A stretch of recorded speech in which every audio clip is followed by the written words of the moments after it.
پہلی بات ہے کہ اس لمحے تک جو میرے ذرائع ہیں اور الحمدللہ بڑے ہائیسٹ لیول کے ذرائع ہیں، کوئی وہ نہیں ہے کہ جن کو آپ رد کریں، اور آپ کو پتہ ہے ان کے مطابق عمران خان کے علاوہ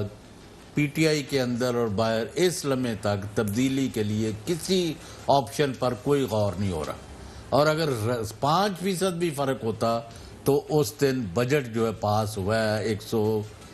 کتنے ووٹوں سے اور 41 کی اکثریت سے وہ فوری ریجیکٹ ہو جاتا، اور اس رات جو واقعات ہیں کہ اب آپ کو پی ٹی آئی کا کوئی ناراض ایم این اے آپ کو نظر نہیں آئے گا، اور کوئی اتحادی جو ہے وہ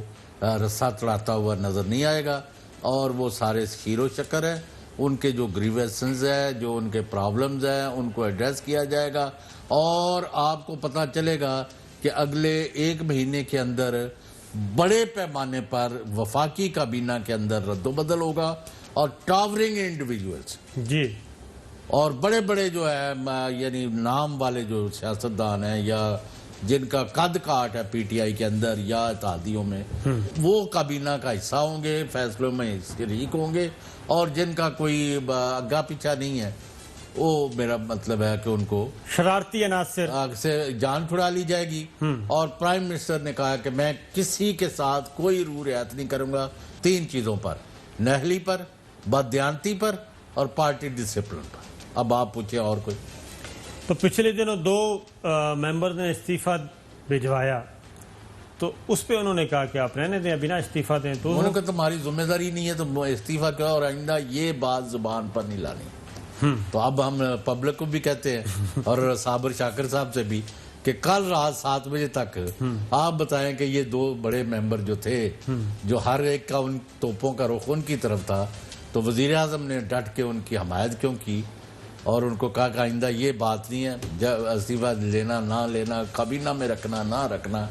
میری ثوابدید ہے، اور یہ فیصلے میں خود کرتا ہوں، مہربانی آپ کی۔ لیکن یہ 2 نام آپ لوگوں نے بھی ہمیں کنوے کرنے ہیں کہ کون کون تھے، وہ ابھی نہیں کرتے، اس کا بھی ٹائم نہیں آیا۔ آپ بھی بتائیں نا، آپ کے پاس بڑی خبریں ہوتی ہیں، آپ کیوں نہیں لوگوں کو بتاتے، میری اوپر ہی ڈال دیتے۔ نہیں، میں کہتا ہوں یہ کون ہے؟ ایک تو آپ کو بڑے چہتے ہیں۔ نہیں، میرے تو دونوں ہی ہیں، ایک اس میں چہتوں والی کیا بات ہے، عمر ایوب صاحب نے دیا تھا استعفیٰ۔ اچھا جی ہاں، تو بتائیں قوم کو۔ انہوں نے آفر کی تھی، بلکہ وہ چلے گئے تھے کہ جناب اگر ہم ذمہ دار ہیں تو عمران خان صاحب نے کہا کہ نہیں، اس کی ضرورت نہیں ہے۔ دوسرے ندیم بابر صاحب تھے، اچھا، تو یہ دونوں تھے مستعفی ہونے کے لیے۔ نہیں تو بڑا آنریبل طریقہ ہے، انہوں نے کہا اگر سب ہمیں ہی گالیاں دے رہے ہیں جبکہ ہمارا قصور بھی نہیں ہے، اور یہ اگر ان کو زیادہ شوق ہے نا بہت سارے لوگوں کو، انہوں نے کہا این لیگ والوں کو اور پیپلز پارٹی والوں کو، اور ہمارے بھی کئی بندے جو ناسمجھ ہیں، تو ہم جو انہوں نے کیا تھا 71% ٹیکس لگایا گیا ڈیزل پر ایک وقت۔ کتنا؟ 71%۔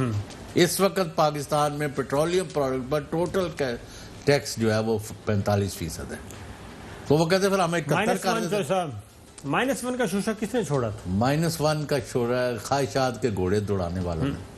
وہ 3 لوگ ہیں، ایک جو ہے پیپلز پارٹی اور نون کے جو کرپٹ لوگ ہیں اور جن کی گردنیں اب پھنسی ہوئی ہیں اور ان کے اوپر کسی وقت بھی ہاتھ پڑنے والا ہے۔ تو ایک کے بارے میں تو یہ بتایا گیا مجھے، ایک صاحب کے بارے میں، کہ انہوں نے کہا کہ میں کہا جی وہ تو بالکل شریف آدمی ہے اور وہ کوئی کرپشن وہ ایسی ہی ہے۔ انہوں نے کہا وہ تو لوٹ مار، ڈاکہ زنی، چوری اور کرپشن جو ہے، اللہ تعالیٰ معاف کرے مجھے، وہ نیکی سمجھ کے کرتے ہیں، یہ عبادت سمجھ کے کرتے ہیں، اس میں سے کچھ حصہ وہ صدقہ کر دیتے ہیں، وہ یہ کرتے ہیں، اور باقی بھی جو ہیں یہ اپنے انجام کو پہنچنے والے ہیں۔